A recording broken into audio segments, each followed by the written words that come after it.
Episode number 1. I hope you're tuned in and you're listening to me because I'm going to give you some really, really good guidance.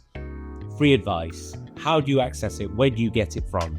Now, what happens if you receive a very unpleasant letter on a Friday evening, which is usually when they are received, because lawyers, unfortunately, have a tendency of sending another party a letter always on a Friday evening to disrupt the weekend peace of the other person. What do you do? What can you do? Now, the first thing you can probably do on a Friday evening is go on the internet, because the internet has so much information nowadays. And we are actually very lucky because we never used to have this information.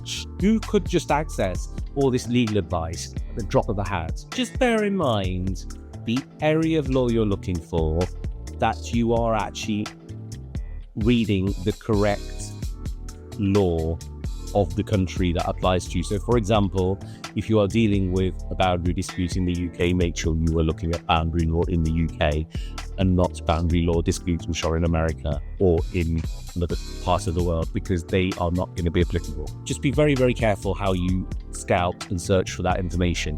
What can you do to prepare yourself for Monday morning? So what I suggest you do is look up the Citizens Advice Bureau, the Trading Standards Department, the law centres which advise you freely.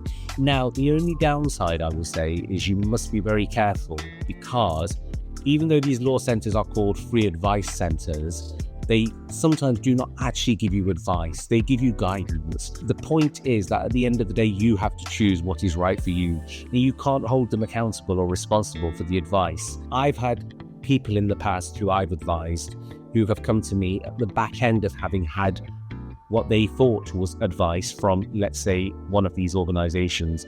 And unfortunately, even though they've tried to, in their court case, rely on the fact they were advised, they actually were not advised, because some of the people who give that guidance are not actually qualified people themselves, as in solicitors, barristers, or from the legal profession. But it is always a starting point. One of the starting points, for example, in employment issues is always the unions. The unions can give you some really, really good advice.